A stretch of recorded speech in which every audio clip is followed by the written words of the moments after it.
ತಾಲೂಕು ಆಡಳಿತದ ವತಿಯಿಂದ ಆಯೋಜಿಸಿದ್ದ ವಾಲ್ಮೀಕಿ ಜಯಂತಿ ಕಾರ್ಯಕ್ರಮಕ್ಕೆ ತಾಲೂಕು ದಂಡಾಧಿಕಾರಿಗಳು ಸೇರಿದಂತೆ ವಿವಿಧ ಇಲಾಖೆಗಳ ಅಧಿಕಾರಿಗಳು ಹಾಜರಿಲ್ಲ ಎಂದು ವಾಲ್ಮೀಕಿ ಸಮುದಾಯದ ಮುಖಂಡರು ಅಧಿಕಾರಿಗಳ ವಿರುದ್ಧ ಅಸಮಾಧಾನವನ್ನು ವ್ಯಕ್ತಪಡಿಸಿದ್ದಾರೆ.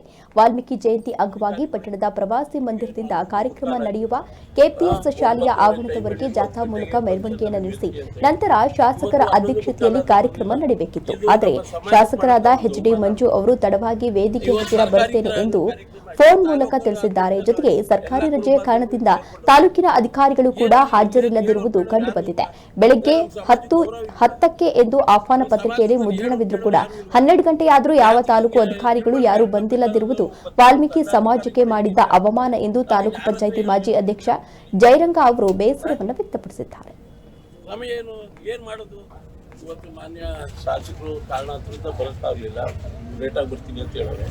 ಆದರೆ ಸರ್ಕಾರಿ ಕಾರ್ಯಕ್ರಮ ನಡೆಸಬೇಕಾದ ಅಧಿಕಾರಿಗಳು ಇವತ್ತು ಈಗೇನು 11:15 ಆಯಿತು, 9:00 ಟೈಮ್ ಹೇಳಿರು, 10 ಗಂಟೆಗೆ ಫಂಕ್ಷನ್ನಲ್ಲಿ ವೇದಿಕೆ ಅಂತ ಹೇಳಿದ್ರು. ಇವತ್ತು 11:15 ಆದರೂ ಬರಲಿಲ್ಲ. ಇದು ನಮ್ಮ ಸಮಾಜಕ್ಕೆ ಮಾಡಿದ ಒಂದು ಅವಮಾನ ಅಲ್ವಾ?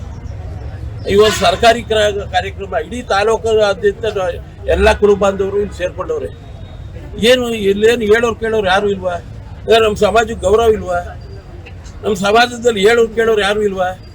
ಯಾತಿಗೆ ಹಿಂಗೆ ತಿಳುವಳಿಕೆ ಹೇಳ್ಕೊಬೇಕಾದ್ರೆ ಒಬ್ಬ ತಾಲೂಕು ದಂಡಾಧಿಕಾರಿಗಳೇ ಈ ರೀತಿ ಆಗ್ಬಿಟ್ರೆ ನಾವು ಇನ್ನು ಯಾರ ಹತ್ರ ಹೇಳ್ಕೊಬೇಕು ಕೇಳ್ಬೇಕು? ಇಲ್ಲಿ ಸಮಯ ಏನು ಮಾಡೋದು? ಯಾವ ದಿಕ್ಕ ಹೋಯ್ತಾ ಗೊತ್ತಾಯ್ತಲ್ಲ. ಇವತ್ತು ಮಾನ್ಯ ಶಾಸಕ